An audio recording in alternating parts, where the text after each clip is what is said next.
L'échange que vous allez entendre est un entretien épistémique. Il s'agit d'une conversation asymétrique dans laquelle on s'intéresse à notre interlocuteur en lui posant des questions.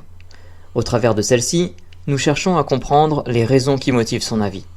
L'objectif principal de cette forme de conversation est de passer un moment agréable et mutuellement enrichissant. C'est exactement ça. Salut Artie. Comment allez-vous? Ça va bien, merci à toi. Ça va. Bienvenue dans ce live épistémique. Qu'est-ce que tu penses du sujet du jour? Est-ce que pour toi, on devrait respecter les croyances?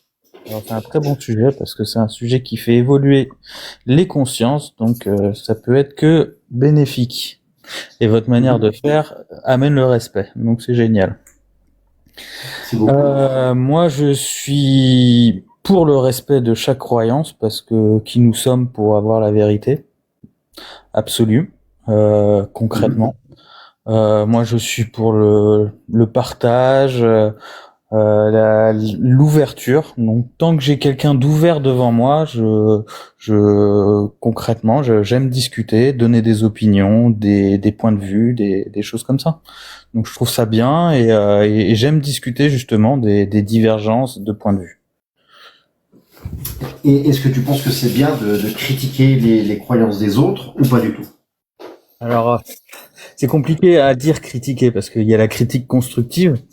Mais c'est une critique quand même. Je pense que en réalité, le mot n'est pas adapté. Je pense que divergence d'opinion, de point de vue, manière de voir les choses, différentes fois, est la meilleure façon de nommer la chose. Critiquer n'est pas forcément le bon mot. J'aurais pu le dire jusqu'à maintenant parce que la critique positive, mais en fait c'est pas le bon mot. Le mot, c'est parler des divergences d'opinion, des divergences de point de vue.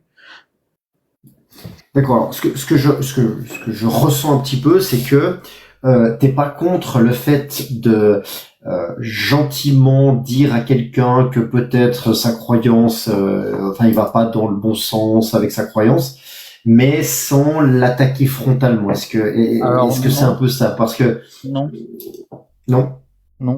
Non, j'écoute, je suis pour l'écoute, je suis pour l'acceptation, donc j'écoute le point de vue de l'autre, mais dans ce genre de sujet, personne ne peut savoir qui a raison ou tort.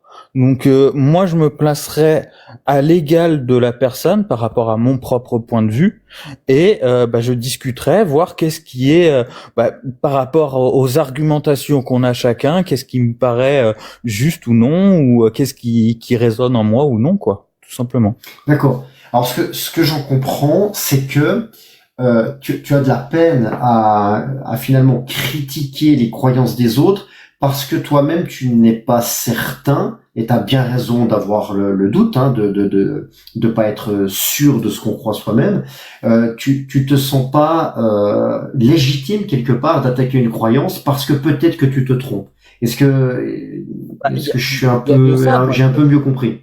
Moi, je sais pas, et j'avouerai que je suis quelqu'un qui me pose énormément de questions, qui réfléchit énormément sur le pourquoi du comment, sur la réalité des choses, et c'est vrai que moi, je me suis fait mes propres petites opinions qui sont qui sont les miennes, et c'est vrai que j'aime évoluer. Donc, à partir du moment où on m'apporte des arguments qui peuvent me faire évoluer, je trouve ça chouette. Donc, la discussion et l'ouverture, pour moi, c'est le primordial. D'accord. Plus globalement, la question ici, c'est est-ce que on peut librement parler des croyances des autres en disant qu'elle est pas forcément correcte.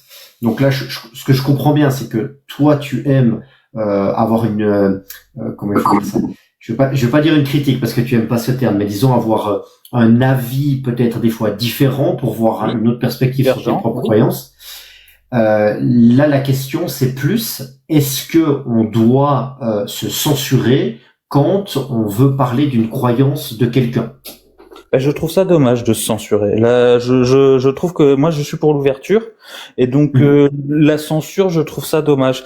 En fait, ça dépend de la manière de discuter de la personne. Si la personne est ouverte à mes propres propos, même si elle n'est pas d'accord, qu'elle écoute, ben moi j'écoute l'autre. Et en fait, je trouve que de s'écouter les uns les autres, même si on ne va pas dans la même direction, je trouve ça bénéfique et je trouve ça une bonne chose. Donc pour moi, et je suis pour l'ouverture, la discussion et écouter l'autre. Et même si on n'est pas d'accord, être pas d'accord, ça veut pas dire ne pas respecter l'autre personne. Tu peux être pas d'accord avec une personne tout en appréciant cette personne. Tout à fait. Tout à fait. Et donc du coup, alors peut-être venons sur les définitions. Respecter les croyances, pour toi, qu'est-ce que ça signifie? Ça signifie quoi, respecter, dans ce contexte-là? Respecter, ça veut dire se mettre à l'égal de la personne. Se mettre à l'égal de la personne, c'est-à-dire?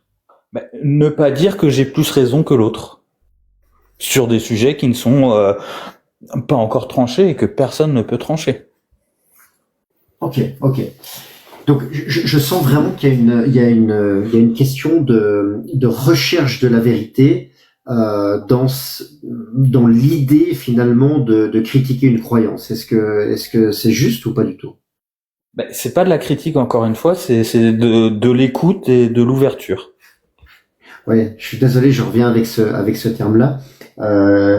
Quel terme va mieux pour disons pour remettre en cause une croyance? Voilà, est-ce que remise en cause ça te convient mieux? Alors encore une fois, non, je ne peux pas remettre en cause une croyance dans laquelle je n'ai aucune certitude. Je ne peux pas remettre en cause quelque chose où je n'ai pas de certitude.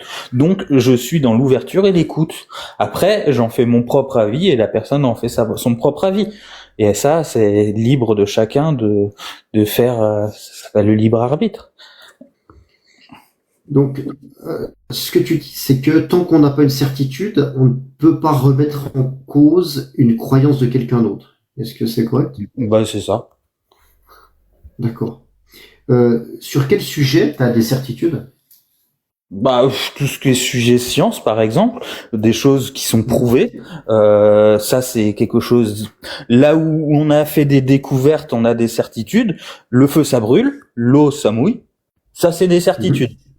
Après, tout ce qui est croyance, Dieu, tout ce qui est foi, moi je suis qui pour dire que je sais plus qui c'est qui mettait 4000 religions, il y a eu ou je sais plus combien, je vous dirai les chiffres, hein, mais il y a eu tellement de personnes qui ont vu des choses différemment, alors qu'on n'a pas pu le prouver. Il y a rien de prouvé. Donc pour moi, c'est tout simplement ça. D'accord. Et puis, avant que la science ne tranche, ça veut dire qu'avant que la science ne tranche, on ne peut pas, disons, attaquer une croyance chez quelqu'un. C'est ça. Moi, je pense que libre à chacun de. Après, il faut éviter de. En fait, je pense qu'il faut laisser le libre arbitre à chacun, et c'est ça le plus important. C'est chacun pense ce qu'il pense sur des choses qui ne sont pas établies. Tu penses que remettre en cause une croyance de quelqu'un, c'est attaquer son libre arbitre? Ouais. D'accord. Alors ça m'intéresse. Comment t'attaques son libre arbitre en remettant en cause quelque chose qu'il croit? En n'acceptant pas ce qu'il croit, alors que toi, tu n'as aucune preuve. D'accord. Et si, comment dire ça? Si tu ne sais pas, mais tu es malgré tout sceptique parce que ça te semble incroyable. Tu as droit. Comment tu fais pour en parler avec l'autre? Par exemple, si tu me dis, s'il y en a un qui me dit, oui, dans ma croyance, la magie existe, en un claquement de doigts, comme Mimi Mati, je fais apparaître une voiture. Bah, écoute, là, tu vois, je vais être sceptique, tu vois, je vais lui faire, vas-y, claque des doigts, tu vois.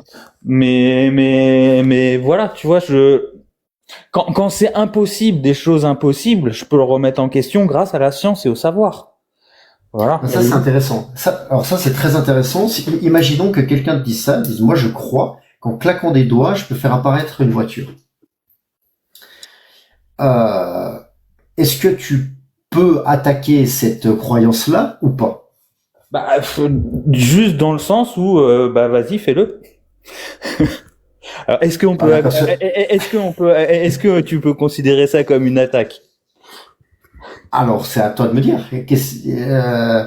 Tu lui demandes. Alors, la personne, elle te dit, bah, aujourd'hui, je suis pas en forme, ou bien, disons, elle te dit, quand tu regardes, ça marche pas. Bon, soit, ouais, non, tu vois, c'est bien dit. Ben non, moi je veux le voir, tu vois. D'accord. Mais pourquoi Alors, du coup, la personne te dit, mais pourquoi tu veux le voir? Ouais, parce que je te crois pas, sur parole. D'accord. Et le fait que tu lui dises ça, c'est pas une remise en cause de sa croyance? Bah, c'est pas une remise en cause, enfin, comment dire? Est-ce que c'est une remise en cause? Comme je te dis, pour moi, on a chacun le libre arbitre de croire ce à quoi on veut croire. Mais après, moi, tu n'as pas à me convaincre, parce que là, dans ce cas-là, c'est la personne, elle essaye de me convaincre de son truc, mais sans me donner les preuves. Et comme je te dis, moi, je ne peux pas te dire oui, c'est factuel, c'est comme ça, si tu m'apportes pas des preuves. Donc tu peux croire ce que tu veux, mais n'essaye pas de me faire croire quelque chose sans me le prouver. Et comment est-ce qu'on peut faire intervenir la science là-dedans? Parce que C'est là où il y a c'est une limite ouais. en fait. C'est la limite. C'est la limite de la croyance. Une croyance, c'est quelque chose qui en soi ne peut pas être prouvé. C'est quelque chose qui est improuvable. Donc donc du coup, comment veux-tu me faire croire en ta croyance si tu ne peux pas le prouver? Enfin là, je m'embrouille un peu dans les. Pas de souci, pas de souci. Ma question était ici. La science n'a pas tranché sur le fait qu'il est impossible de faire apparaître une voiture en claquant des doigts. Enfin, à moins. Enfin, Oui. Et donc, Je sais pas si elle l'a pas prouvé. alors, est-ce qu'on peut prouver comment dire ça? Est-ce qu'on peut prouver quelque chose de pas d'impossible, mais est-ce qu'on peut prouver quelque chose qui n'existe pas pour toi? Déjà, est-ce que tu sais si ça existe ou ça existe pas? Tu dis quoi, le fait de pouvoir faire apparaître des objets dans un claquement de doigts?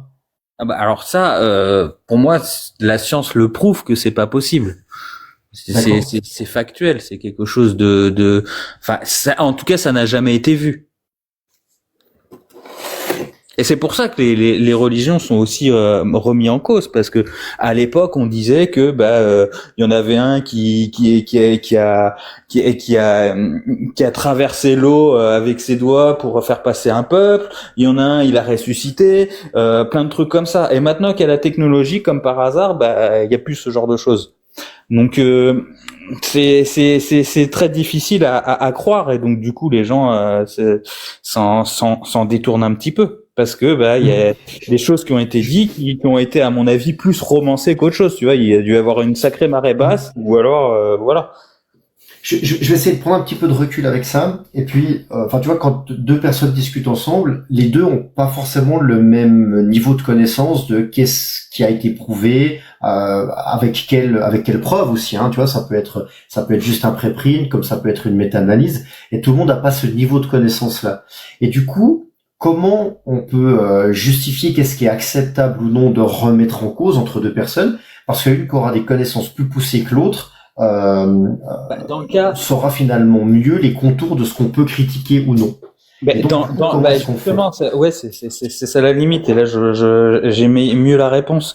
Dans le cas où, par exemple, du mec qui ressuscite, ou alors de l'autre qui sépare la mer en deux. Moi, tu vas me dire ça, tu vas me parler de ça, je fais ouais, mais moi, tu vois, ça, j'y crois pas, quoi. Il y a rien qui me prouve ce genre de choses. Donc, toi, tu as droit d'y croire, c'est ton droit le plus absolu, c'est ton libre arbitre. Mais moi, par contre, je suis désolé, mais j'adhère pas à ça, quoi. Et le fait que les croyances soient très très diverses entre les personnes, Et en fait, ça crée aussi un socle très très différent pour savoir qu'est-ce qu'on peut remettre en cause ou pas.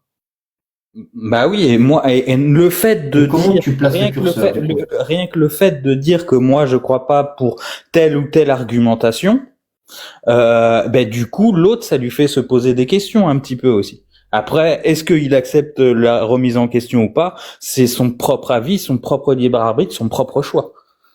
D'accord. Je t'ai pas demandé à quel niveau, donc on parle des croyances, on va dire non prouvées, on va se focaliser sur cette catégorie-là. Quel est ton niveau de conviction qu'il faut pas les remettre en cause? 0, c'est il faut pas du tout les remettre en cause, et 100, pardon, l'inverse. 0, c'est il faut absolument les remettre en cause, et 100%, c'est il faut absolument pas les remettre en cause. Je vais avoir besoin de vos lumières pour ça. Est-ce que le fait de dire que je n'accepte pas cette pensée, par exemple, par les exemples qu'on a donnés juste avant, est une remise en cause? Ah bah c'est une excellente question. Qu'est-ce que t'en penses? Pour moi, oui. D'accord. Donc, pour moi, on peut remettre tout en cause. Et ça, j'y crois à 100%. Après, à toi de fournir, ou à nous de fournir des bons arguments, ou de dire ou de bien écouter aussi. Moi, j'écoute. Si ça me semble plausible, ça me semble plausible. Si ça me semble pas plausible, ça me semble pas plausible. Du coup, est-ce que je dois comprendre que tu te dis que, en définitive, comme c'est très difficile de trancher et que chacun a une vision différente, que c'est mieux de pouvoir tout remettre en cause de manière générale? Est-ce que j'ai En fait, ouais, je préfère préfère cette manière de parler, remettre en cause plutôt que de critiquer. Je ne critique pas, mais je remets en cause. Ça, c'est une certitude. Moi, je ne dis pas, selon l'expression, amen à tout ce qu'on va me dire. Concrètement, je réfléchis à ce qu'on me dit et après, ben, j'en fais ma propre opinion. Par exemple, le paradis, tu vois, j'avais trouvé un truc, on me dit le paradis, c'est l'endroit où bah t'auras tout ce que tu veux, patati patata, c'est là le truc. Je dis mais moi je me suis posé, moi j'ai envie d'être par exemple avec une personne. Cette personne, je l'aime très fort et j'ai envie d'être avec cette personne. C'est ça mon paradis, tu vois. Mais c'est l'autre personne, par contre, elle n'a pas envie d'être avec moi, tu vois. Donc du coup, est-ce que ça serait son paradis d'être avec moi? Bah non, pas du tout. Donc là, tu vois, et pour moi, il y a un truc qui va pas, tu vois, c'est pas logique. Donc je remets en cause cet affaire-là, tu vois. Ok, je comprends. Bah écoute, Artie, je te remercie beaucoup pour cette conversation très intéressante. Je vais me tourner vers mes camarades pour savoir s'ils ont une question à emporter pour toi. Pas de question pour moi. Merci. Moi, j'en ai une, mais qui remonte à un moment bien antérieur dans l'échange, donc peut-être qu'elle sera un petit peu périmée, on va dire, mais je vais quand même la poser. Est-ce que remettre en cause, c'est forcément vouloir faire changer d'avis? Ah ben non, c'est se poser des questions soi-même. Ok. Merci John. Artie, je vais te poser la toute dernière question que tu connais peut-être. C'est comment tu t'es senti pendant notre échange? Moi, je trouve ça chouette. C'est toujours assez chouette. J'aime beaucoup ce format. Super. Bah, écoute, moi, j'ai eu beaucoup de plaisir à discuter avec toi. Je te remercie beaucoup. Je te souhaite une bonne soirée. Et puis, j'en profite pour demander à tout le monde de continuer à partager et puis tapoter pour faire progresser le live. Merci beaucoup, Artie, et bonne soirée. Bonne soirée à vous. Bonne soirée, Artie. Salut.